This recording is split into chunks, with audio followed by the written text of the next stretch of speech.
Welcome to Forged For Manhood, the podcast for young men to learn from elder men full of wisdom and experience in the world to help them navigate the world as they journey through from boy to man. This week, I've got a real special guest and a very good friend of mine, Anthony Astorbury. And is the owner of the Whole Man Academy. Whilst most men spend their life pretending they've got it all together, Anthony's not one of them. He walked away from a high-flying career in the city because he knew there was more to life than chasing money and pretending to be happy. Now, he runs the Whole Man Academy, helping men of all ages build strength, confidence, direction, and proper connection. He speaks the truth about what it means to be a man today and how to handle stuff that doesn't get spoken about often enough. Building your ideal life. If you're a young lad who wants more from life, not just to fit in, but to stand out, listen up. Anthony's got something you probably haven't heard before. And welcome to the pod, mate. Thank you, mate. It's funny doing this podcast because usually I'm asking the questions, and today, knowing it's such an important topic, for those that clearly won't know, but I have three sons of my own who are 7, 5, and 2. I also have a couple of nephews who are both boys, so 18. They're 18 and 15. So for me, it's a very interesting time to be a boy coming into manhood. Is very interesting time to be a man as well, with how interesting the world is.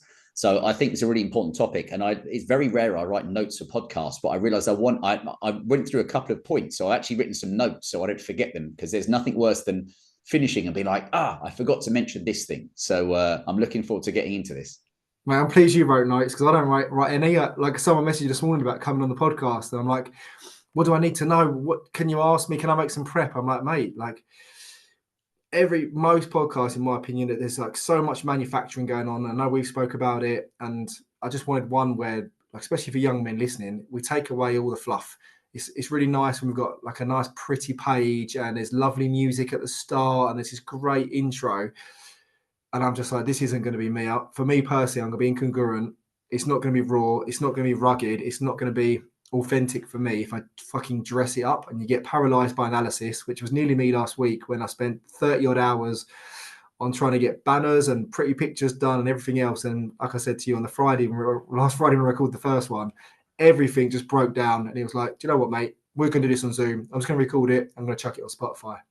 It's really important for people to hear that, just because you have, I've recorded 140 of my own podcasts, and I've had all sorts of tech issues. And also I've had guests not turning up. I mean, literally sat here, at night, and you're ready to go on Zoom and they just don't turn up because they've forgotten. And in a way, doing podcasts is a good analogy for life, because, if you start them and just give up, you don't learn anything. But the more you do, the more connections you make, the more lessons you learn, and you become a lot calmer. Because when I used to start, I'd be all flustered. And then after, 50, 100 plus interviews, you're at the stage you're like, what happens, and no one's going to die because the podcast didn't quite go right. But that's why, for me, preparing for the podcast, I very rarely prepare for my own ones, because I have a few bullet points and conversation. I know that, and I advised someone the other day, what if they're being on a podcast, like, who is their audience? And therefore you need to tailor what you want for them. So, if I was speaking on a women's podcast, I'd be being sure that the points I want to put across are valuable. And that's what I've got today, is several points for boys / young men that I think will take some value out of. And the first thing for me actually was, for men and boys, life isn't about having all the answers. I think for boys that I've spoken to as we've come to events and done stuff is, I look at it, it's having like the courage to face the questions that most men run from, if that makes sense. And that is because when you're a boy, you don't know how the world works. Most people don't know how the world works. So, don't expect to have all the answers. We don't have all the answers. That's why you should listen to people like us and others, just to see, pick the bones and see what you can find out of it. Mate, I want to circle back to that, because I think there's something really special in that on its own. Before I circle back, Ant, if you could check in with me in 3 words emotionally, where are you at right now? Excited, pissed off, and I'm trying to think what the other word is. Kind of content and excited, because with running the Whole Man Academy, we had an event last weekend, which was 10 guys come along to it in the Cotswolds. And as you know, you hosted a previous one with me. And I'm excited because I see men banding together And some of those have got sons. And therefore, I think if a man goes away as a better man by improving various areas of life, you can then, the waves spread out to others around you, be it sons, daughters, wives. Pissed off because in real world, I have a family car, which we've had problems with for a long time because Peugeot are useless. And literally today I was on a Zoom call and got an email from them, and having to deal with it. And again, it's just to remind you that I don't want to have to deal with it, and we'll come on to this. It's important to do the stuff you don't want to do in life. You can't just do everything that you always enjoy. And the last one was, I think I said, like, content, if that makes sense. In my life, I have my 3 lovely boys. I have my partner. We have, a house in the Cotswolds, and I work on meaningful work. So generally, I'm content, but I always want more, which I think is people can think that's a bad thing, but I want to impact more men is one big thing. So those are my 3. Mate, I love it. Mate, I'm gonna check in with. I'm gonna nick yours. I'm excited to see where this goes because I think, like, I emailed you and said, Bud, like, what 2 to 4 things do you want to talk about? And I'm really excited to touch on some of these.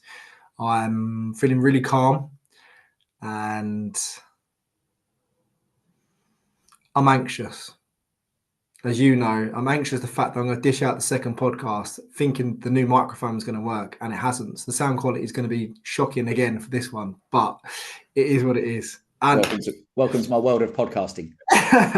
Mate, so before we go on to the first one, like the first thing you wanted to cover was your circle is your future. Before we come on to that, because it's going to be a good segue, you said about courage before we checked in, about you wanted boys to have the courage to ask things and explore and be curious and all that. And you said that most men don't, they put their head in the sand. And I personally think this links back to, like you say, like, I give talks and workshops on the ultimate performance blocker is fear. The ultimate relationships blocker is fear. The ultimate blocker to fulfillment and extraordinary potential is fear. Fear is, we want to be accepted, or at the very least not be rejected by people. Fear is the judgment of other people, which leads us to people please others whilst we feel frustrated. Fear is, we worry what people think of us. We worry that, is it perfect? Is what I do going to be judged? What will they think of me? Blah, blah, blah, blah, blah. And I think it's understanding that when we say courage, and this is going to be a big one for you because you're going to love it, courage and vulnerability are the same fucking thing.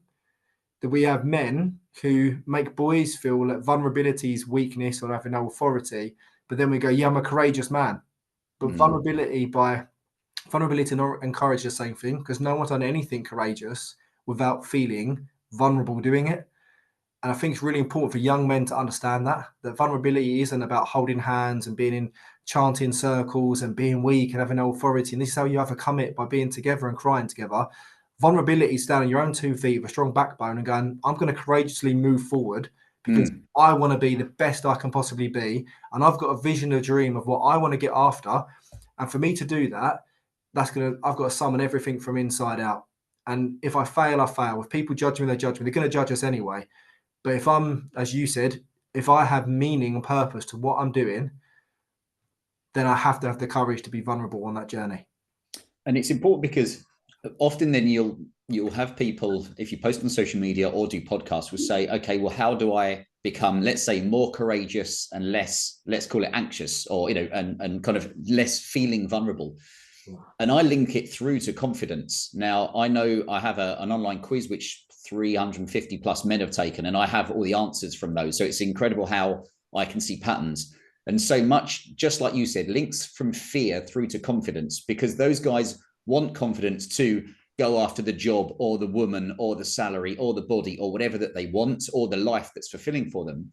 But the fear and worry of what other people say, what if I fuck up, what if I lose money, all of that interlinks. And I often think you build fear, you build courage, or maybe you increase your ability to be vulnerable and be okay with it, literally like one brick in a wall at a time. I don't think anybody's just woken up and be like, today I'm courageous. I think the more you do difficult things, the more confident you get. It's like football, right? I'm a very good footballer. And I say that not because I think it's because I practiced for years and years and years and years and years. I was very good at that. A bit like keepy uppies, right? I've got as a basic example, if you said to me, here's a ball, you got to do 100 keep uppies, I could probably do it without worrying because I've learned it and I've practiced and it's like subconscious. But if you give someone else who hasn't practiced, I didn't become confident overnight with one keep uppie. I did one, then 10, then 20, then 50, then 100. And it's the same in life, isn't it? You know, with your fear, you always feel fear doing things, but you'll feel less of it. If you feel less fearful, you'll feel more courageous and you'll feel more confident. So it's like for boys especially, it's so hard to navigate, but it's like an interwoven jigsaw piece, if that makes sense. Yeah, I think this affects on so many different levels. Everyone's fear is linked to some sense of shame, unconscious shame that's embedded in all of us that we got in boyhood. And I think people think I haven't got any shame. We've all got it, and we all got it attached. I was speaking to someone last week who said they got absolutely humiliated by a father at 9 years old. Didn't really realize at the time, just felt crap and angry. And he realized for 20 years, he shaped all of his life around trying to prove himself to others, his career choices, his relationships, everything. It's as simple as like, when your boys, I mean, we've both got young boys now. I've got 10, well, he's going to be 10 in 2 weeks. I notice he loves painting his nails.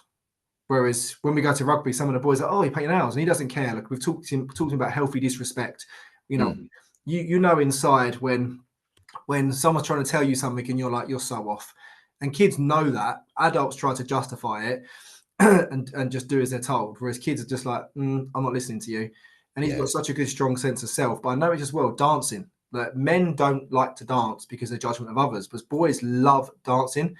And I realise he's getting to that age now where other friends are going, oh, like, what are you doing? Or girls. Like, and I realise parents with boys will go, ooh, we got a girlfriend, or ooh, all these funny noises. Then we wonder why boys become men that feel really awkward approaching women, or put on a bravado and an armour to attract. I'm saying women, it can be whatever, but it's generally like, we'll go stereotypical. We wonder why boys feel awkward around the girls by the time they get to 14, 15, 16, 17, 18, 20, rely on alcohol and all the rest of it. I don't quite know where I was going with that. Just felt I'll bring that point to where I see it, and you're spot on, because that's why I think that boys going to all boys schools, it doesn't help them, because you don't learn to be around the female energy. And boys often need sometimes to when they're suddenly surrounded, especially as you get older and they're attractive girls, is that suddenly you feel like you need to show off all the time because you don't know how to harness your kind of masculine energy. And I realized as a young lad, I always liked girls from a young age. It just seemed to be the way it was. But when I was a little bit older, my sister was a model. And what that meant was that as a teenage boy, I would go to London and I'd go for the weekend and I'd be surrounded by beautiful women. And I mean, I'd go to a casting and there would be 50 women in there who were all in their own right, lovely. And what that taught me was, number one, was each one of those on their own was lovely, but only one of those was going to be good enough for the casting. And the other 49 would be told, even though you're beautiful, you're not good enough. And I'd sit there and think, wow, like, she's stunning, she's stunning, she's stunning. But all but one of these women are going to be told, in this, you're not good enough for this opportunity that we've got. What it also meant was when I went back home to Maidstone, I was used to being, it was normal to be surrounded by beautiful girls. Therefore, when I went back to Maidstone, to your local Strawberry Moons nightclub, if there was a beautiful girl in there, I wasn't fazed by it, whereas the other boys didn't know what to do and started acting up, maybe because they hadn't been exposed to enough females. So I linked that back to, if you go to an all boys school, I knew a lot of guys who went to all boys schools that didn't seem to understand how to treat women either badly, or they kind of, acted a bit kind of soft around them all the time. But just, they had to think how they were acting. So, and this comes on to a lot of what we'll say in the pod of, there's a lot to roll into being forged for manhood. One of them is very important one. Is like learning how to cope with women, which is like trying to nail jelly to the wall, to be honest. Yeah, mate, there's so much there's a whole podcast just on this alone. To quickly hit on that, I think some of that, you sit and feel like the shame and awkwardness you feel as a young boy when mums and dads do this to you, these funny noises around girls, like the embarrassment you feel, which makes you feel awkward and repressed. And there's something that I see at the school now is a lot of parents, boys become valued by what they do and not who they be. And I see this at the school, and a couple of examples. On a Friday, Clay has a worship assembly. So it's an opportunity for the kids to go into a hall on a Friday, and the teachers will stand. Whoever's achieved something in the year group gets a certificate, brought up front of the school, everybody claps, and parents are allowed to attend. Now, you get an email by lunchtime to let you know if your kid has got something. And it breaks my heart every Friday, because I book every Friday afternoon. I leave free to make sure we go every week. Whereas you see the kids walk in, they look, and if their mum or dad's there, they're like, "Oh, I've got something." Yeah. And I know people don't have the capacity all the time to be there. I understand that. But I look at the kids' eyes, it's like, "Oh, I'm finally seen and heard, and I'm deserving of your attention and energy now because I achieved something." Yeah. I always set out to be like, I'm never letting Clay feel like that he deserves my time, attention, or the need, or his desire, like as we all do, to be validated by him achieving something. Mm. And I spoke about this last week. There's a lot of this in sport. It's so prevalent, like you go on trial from like 14, 15. It's like, you're not good enough. You're not good enough. You've got to do more. You've got to be more. You've got to do this. So the constant void of validation turns into, am I ever good enough? It just you see how it transcends into such a multi-dimensional approach in young. And it's hard, isn't it? Because as a dad or as a parent, you're trying to find the balance. And for those that are interested, like, we home educate our children. We don't believe that the school system is optimal for them to learn. And also what they're going to learn might not be what we want them to learn. But the point is, you're trying to find that balance between not raising a pathetic pipsqueak. You want to raise, let's call it, a young warrior, but also you want them to be able to find their way in the world, understand that competition is important, because, when you go and work in the city like I did, if you were rubbish, they'll just get rid of you and you have no job. But you don't want everything to be built about, I'm only, valuable if I win. And it literally is that kind of balancing act with ours of, they go to football. I'm like, listen, long as you enjoyed yourself, but then you have them thinking, well, I'm not good enough because I haven't scored any goals. And you're like, well, you have to practice. So it's really hard as a parent to find that balance of wanting them to win because they'll learn about themselves, but not to feel like if they don't win that they're not worthy of our love. But I think it's that practice of self. It's not letting them lose self, and understanding that we, like you said, bringing a warrior into the world. Excuse me. It's what we're talking about there is pride, integrity, work ethic. Is making sure we bring up a young man that doesn't seek validation from the external, but can sit and look in the mirror and go, I gave it everything. It's cool. Like, if I wasn't your cup of tea, it's fine by me. I've worked hard for a long, long time. Like, I've put months of effort in. I've eaten well. I've slept well. I've trained hard. I've studied hard. I've taken my time and been diligent. And I may not be your cup of tea. That's fine. I won't lose myself because of you. Yeah. And it's trying to instill all them qualities in young men. Which actually, funny enough, I've caught your cough, but in a way, one of the big things for me, and this, I guess, goes into kind of the points we wanted to raise, but is, and I wrote it as, choose your circle like your life depends on it. And that is applicable as a man or a boy, because I think these days, if you're around people that just want to coast and whatever, that's fine. But you also want to be around people that want to live a great life. And for me, that is what is a great life for you and I is different, maybe, compared to what other men want.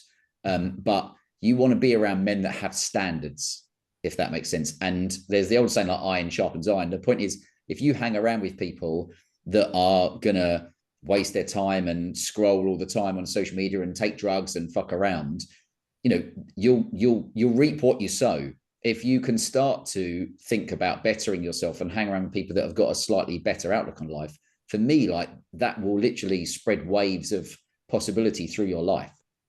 And it's really funny we're talking about this, because I literally had a text this morning from a young man, 31, privately school educated, like secure family, dad, obviously your stereotypical, corporate job, earns a lot of money, not really around that much.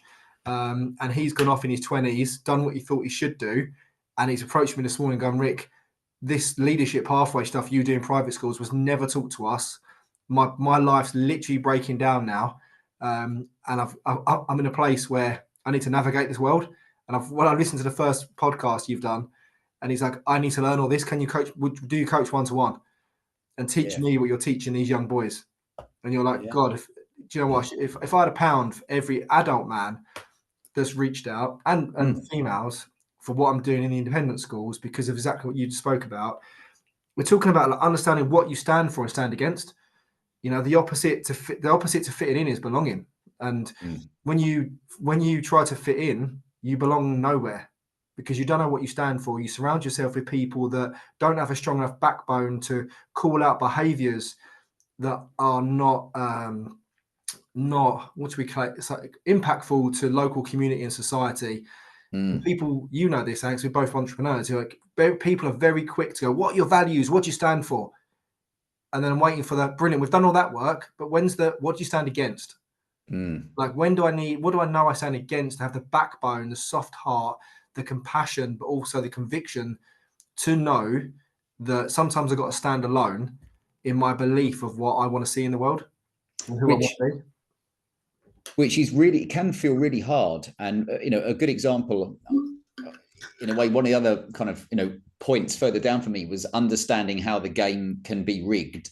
And I mean, in life, let's say if you look at the systems that are around you, the medical system, the media, the school system, the big question you can sit with is, are they built to raise strong, aware, independent, financially secure, emotionally strong men, or do they want obedience and creating a worker?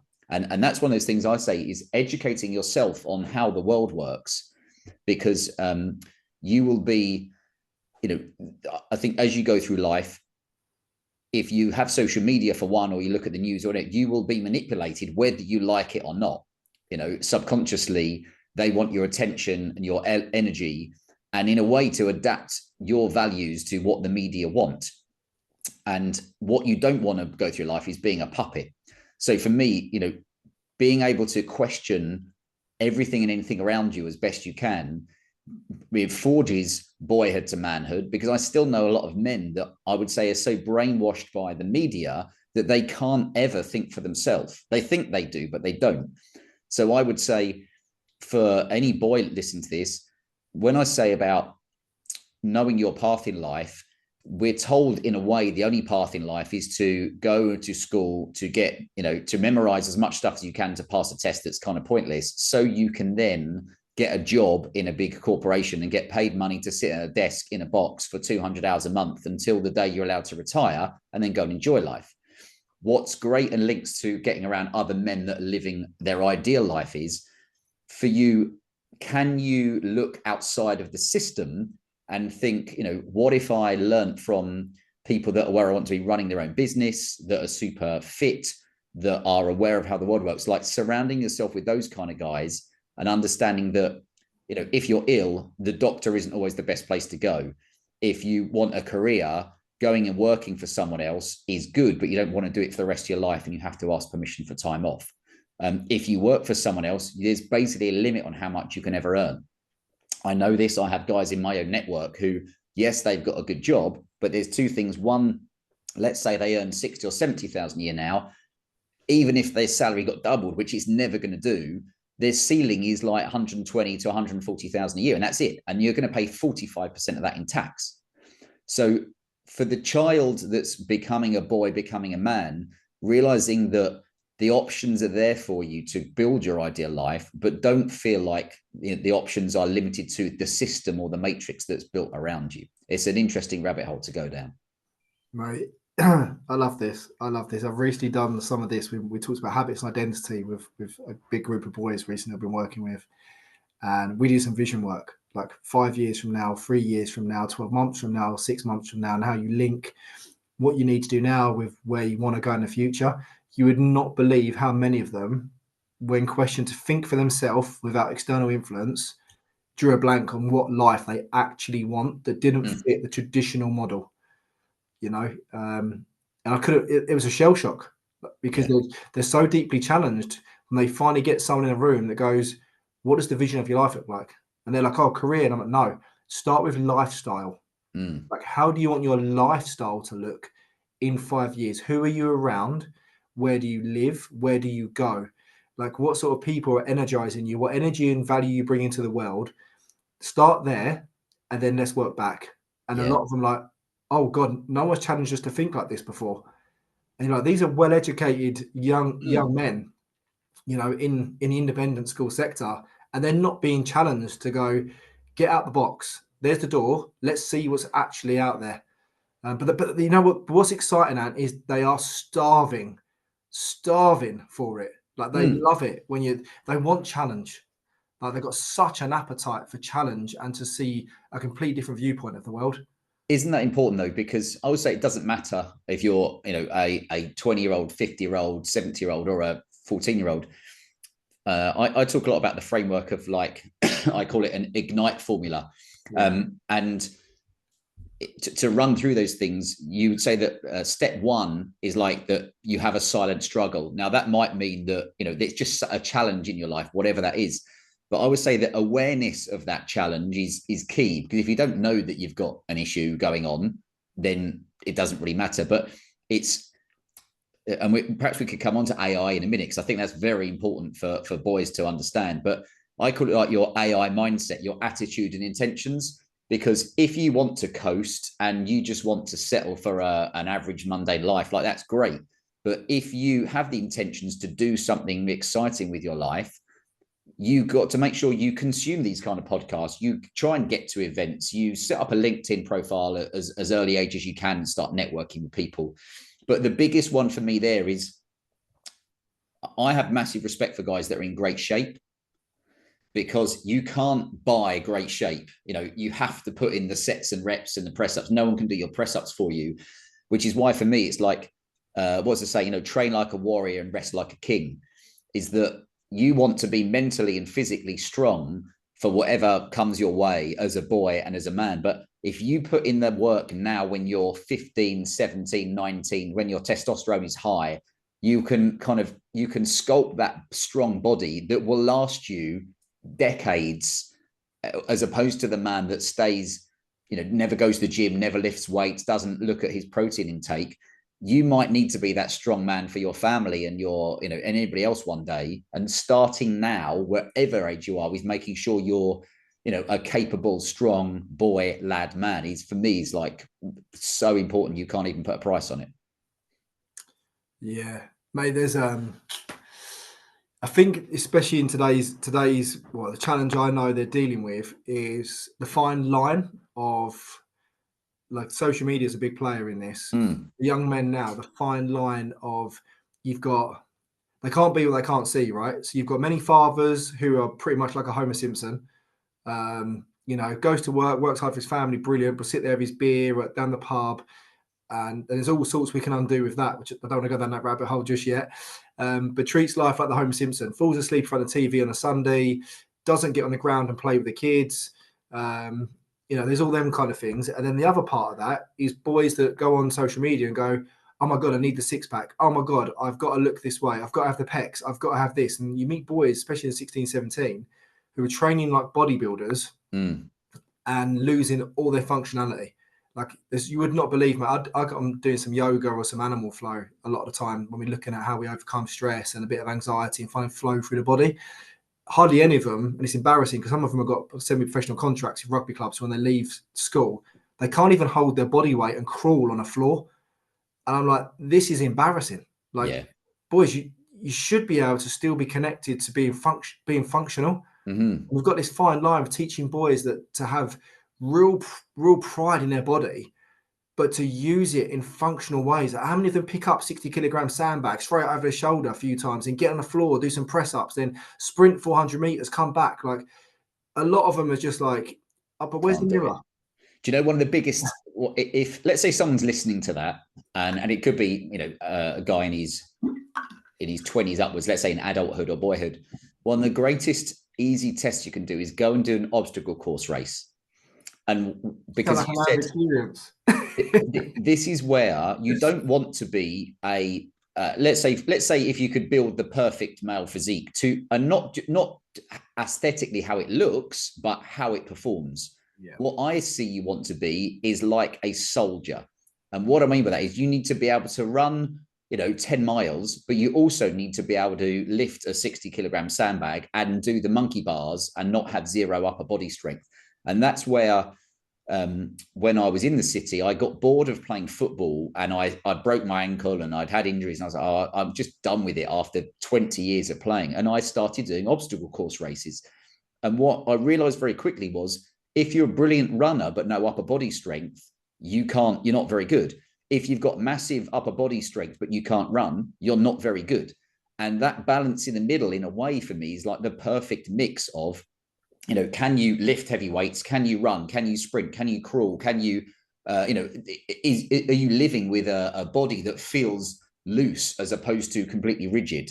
And again, if you're young and you can start getting into that stuff early, you educate yourself on how the body works, and, like, as you know, how important things like yoga and Pilates might be, not just the weights, and build that body that is capable of anything, basically.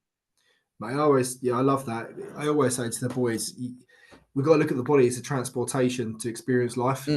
Like, the body's the thing that allows us to go to the hike when someone offers it. It's the one that says, do you want to come and play? Whatever it is. Like, the body is the ability to express and explore life. And if it's not healthy and looked after, then we just restrict our ability to have tremendous experiences of this thing, this journey, this path we get to go on. Well, and for those that don't, but like, what it's like to have had serious injuries. I know what it's like to have had a collapsed lung, which meant I couldn't do any sport for at least 6 months. I also have had, a broken nose, a broken ankle, a broken wrist. I've torn ligaments in the ankle playing, football, all these things.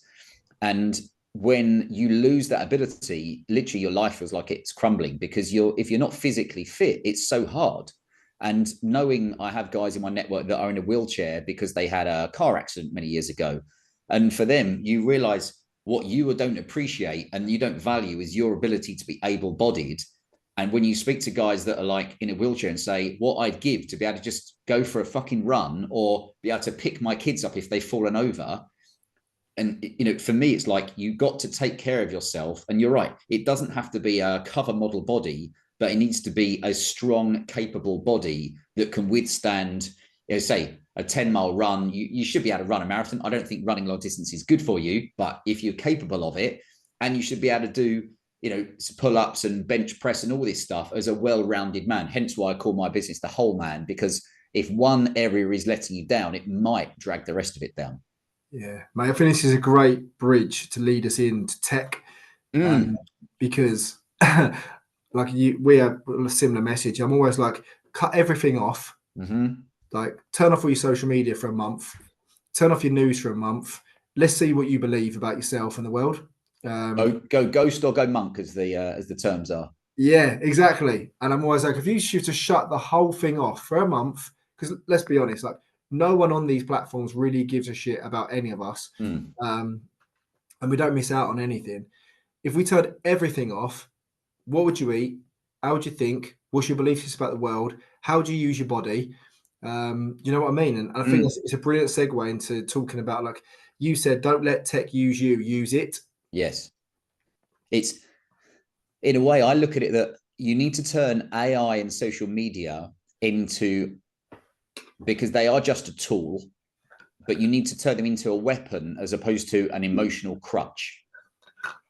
And what I see, and when I speak to a lot of men, and I've found myself doing it, you realize sometimes when you're pissed off, you end up just picking up your phone. When you're bored, you pick up your phone. You might just end up scrolling and basically looking at other people's lives. And I think if you look on average, most people are getting weaker with tech because they're distracted and they're like reactive to everything. So for me, it's very much about, can you create as more than you consume? And I don't see any reason why now, with the use of AI, and it's, most people don't even know 1% of what AI is capable of. And I don't pretend I'm an expert, but I've been learning it over the last year or so, is that there's never been an easier time to make, when I say make money online, but create some kind of business that could be, it doesn't have to be your sole income, but it could be the gateway to more money, more freedom, more connections. So for me, I think AI isn't going to go anywhere. Yes, it is scary. And yes, people like Elon Musk, whether you like him or not, he wants to put chips in people's brains. which I find highly questionable. And you will always be told it's for your own good. You know, multiple things in the government will be rolled out. It's for your own good, but you realize there's a nefarious reason behind it. But with AI, it's not going away. And it would have been akin to if you worked on a farm, you know, decades ago, and you had a horse and cart, and someone brought in a tractor and they had it up the farm. You're like, you either join it and get it, or you lose. So for me, I see now, if boys don't learn AI and the capabilities, you know, you're going to lose out to people that do, be it in business, in fitness. I mean, you could now go into AI and just say, look, here's my height, weight. My goal is to add some muscle or to create a plan for me.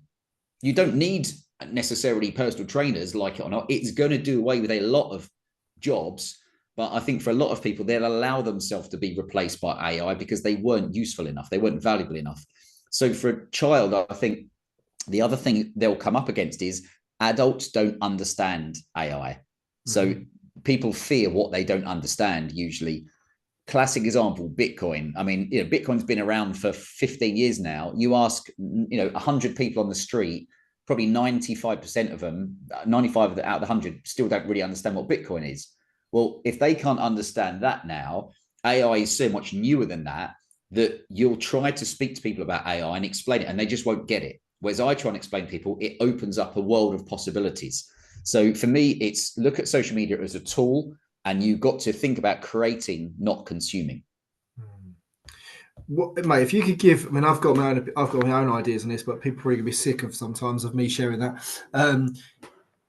What boundaries would you put in place? How would you set something up if you got someone listening to this and going, "Oh, this is brilliant. I understand all that, but I find it really, really hard. So how do I create an environment for success for myself?" So if you're one of the hardest things is to switch off from social media because you think that you need to be on it all the time. So number one would be, and there's literally a list, but number one would be like switch off your notifications.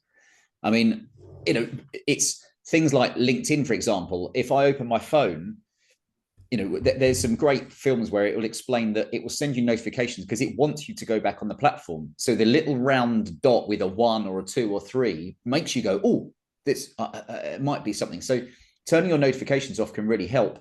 There's also ways you can change your screen from a colored screen on your phone, if that's what you're using, to black and white, which means it's less exciting to look at the colors.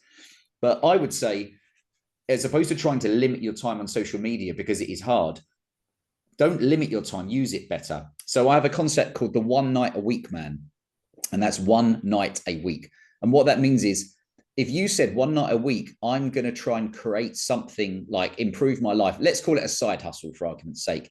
Could 1 night a week you educate yourself using social media and or AI on how to create a side income? It could be a faceless YouTube channel. It could be multiple things, but it could be based around your interest in creating an ebook, which you could then sell online. There's so many different ways to go about it. But instead of fucking around on social media, looking at people who you don't even know, or watching men run around fields chasing bulls, who the men are all fitter than you, stronger than you, have more sex than you, and are much richer than you, why are you watching them when you should be watching what you're doing yourself and creating something? So, you know, you could say, right, do you know what? 1 night a week, I'm literally going into monk mode or ghost mode or whatever you want to call it, of I'm that 1 night a week man. If I'm trying to spend 3 or 4 hours tonight creating something online, and if the rest of the time you find yourself delving in and out, that's fine. But at least dedicate 1 night a week or 4 hours at the weekend or something to educating yourself on how AI works, how copywriting works, how sales work, how design works, all these different things. Because what will happen is, and I push this to guys who are in their 20s, 30s, 40s, 50s, 60s as well. We've only got 24 hours in a day. And if you can create, if you end up in a job that you like, don't like, or what have you, you can't scale that. You're not going to work 27 hours a day. It doesn't work like that. So there's limited upside to you getting a job, monetarily especially. But if you can find what you love and digitize it somehow, that is scalable. And for me, that's where it gets exciting, because you know the sky is the limit if you understand how AI can work and use social media. One of the biggest trends I will see, I think, coming is live shopping. And at the moment, that's for low cost items. But if you go onto like TikTok, you will see that people will literally just have the camera on live and they'll be in like a showroom just selling stuff.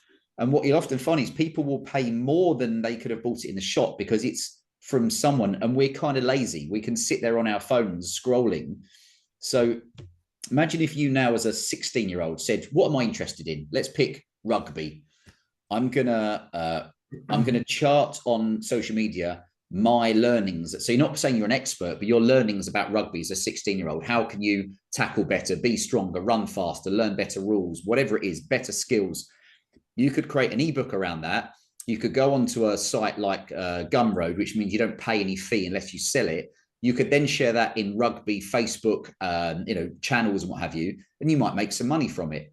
You could start a YouTube video. You could comment live on rugby games going on. There's multiple ways you can monetize your interests using AI, but most people would rather just sit and watch other people's lives than actually put the work in. Like, I find this fascinating. I've got one question. It's only to go not against at all. In a world where we are, this is just my opinion, because of tech and because like things like AI are so attractive, we attract more and more people to distinguish connection and community, and we're made to believe that by scrolling on something, we're filling the void of connection. So if I'm a young person and I've got home from school, mum and dad aren't very cool, like they're fending for themselves, they've had a long old day, or they've come back for the weekend and they're just like, oh, I just want to be with my mates. How do we plug that gap? Like, and I, as well as I do, is a brilliant book, Lost Connections, and it's all around the anxious generation that we live in, the unresilient generation that they say we live in.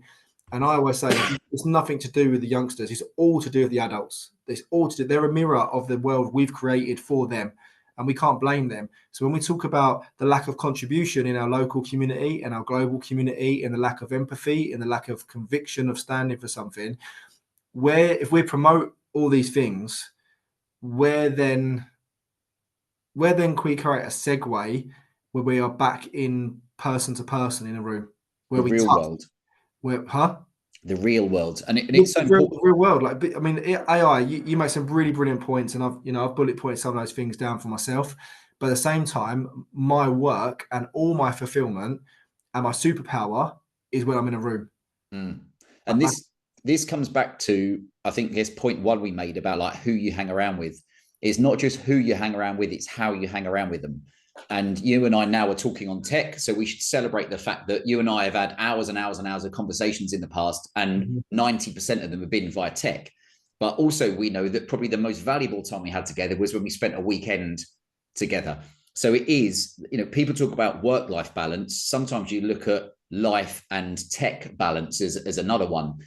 It's so important to find that, when I say like mixture of going out without your phone or having it switched off, and having meaningful connections. It's a great reason why a lot of people struggle with working from home, because when you go into an office environment, as a youngster, I sat in an office with 300 people and I learned from them, and you talked and you got a coffee and you went for lunch together. You had human connection. Sitting at home looking at screens all day has no human connection. So it's finding that balance and being able to switch off. I encourage a lot of guys to get out to let's just say networking events. But my worry now is we're drifting, and it's a good point, to the contactless society of, everybody just using WhatsApp. And if someone phones you up, you're like, what are you calling me for? Like, don't call me, you mentalist. Just WhatsApp me or just Telegram me or something.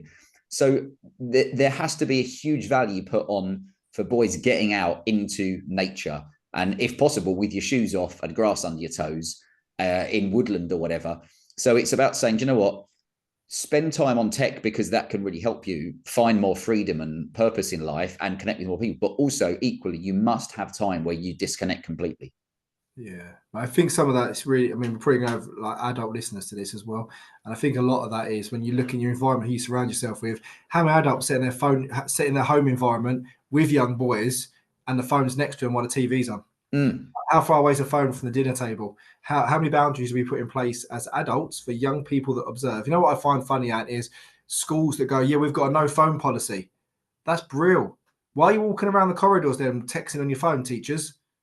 Because like you're just incongruent. It's toxic leadership. Like, Yeah. go back 10 years when someone come and found you in a classroom when they needed you, or when you logged on to an email after the lesson.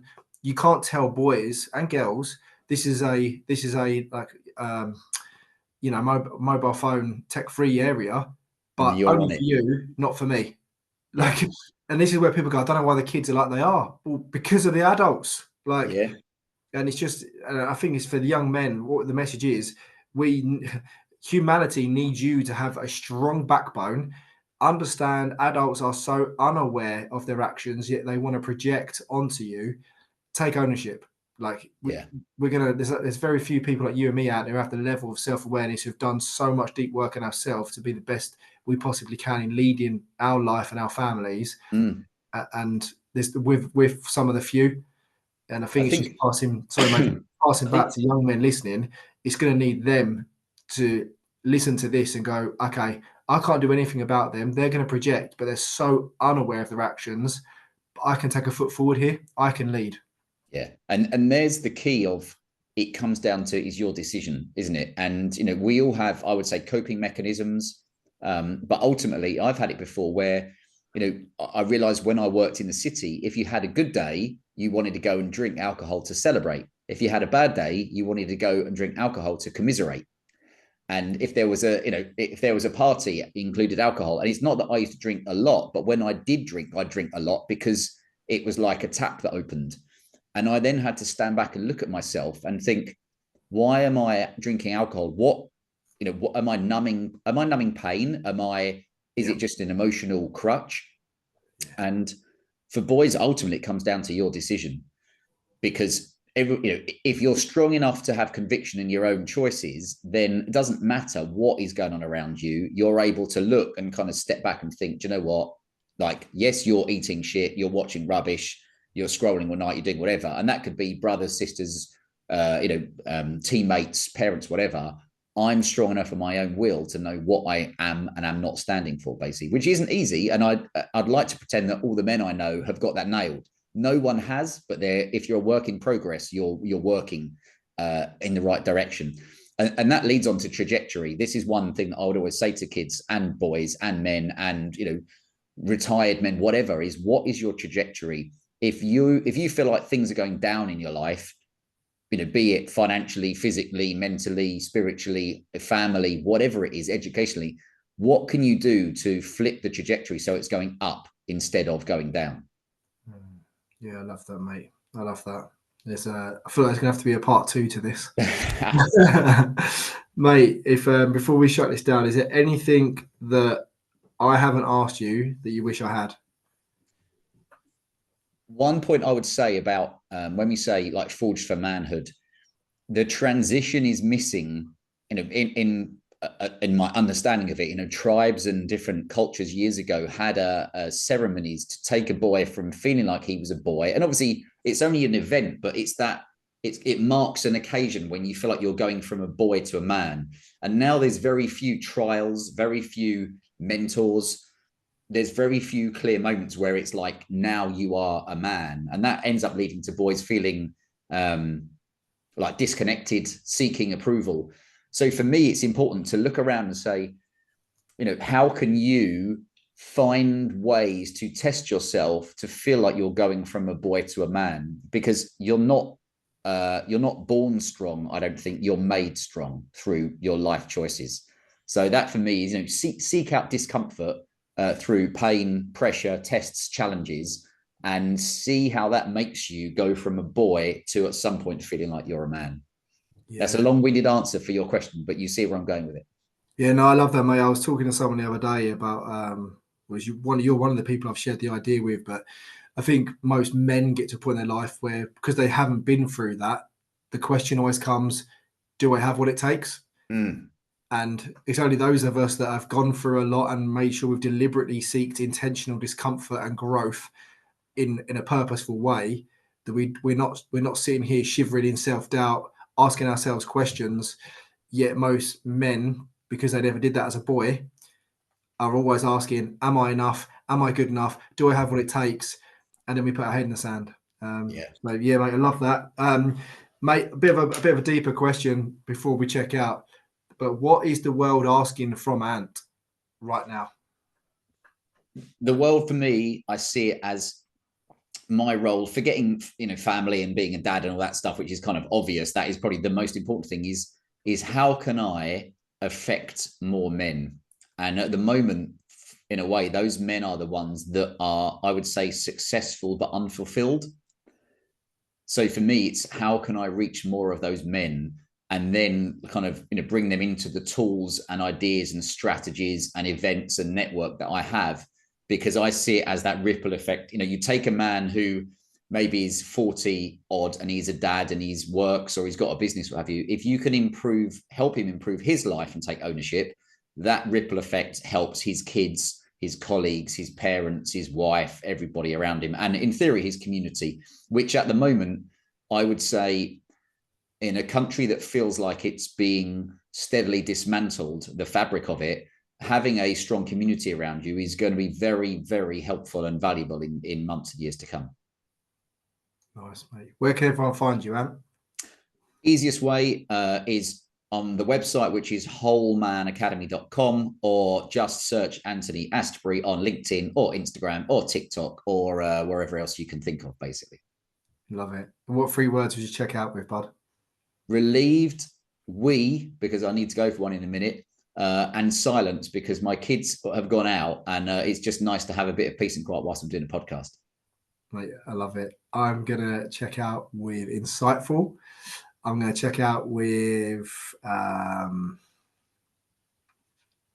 inquisitive, and I'm going to check out with courage, mate. From the back of this podcast, I feel like, right, I've had ideas throughout this. I've bullet pointed things, and I'm like, right, there's stuff I want to bring to life in the world. So, look, mate, it's been an absolute pleasure. Thanks for being on the pod, mate. I know we're going to get a part 2 in. Love it. Anytime. Cheers, Ant.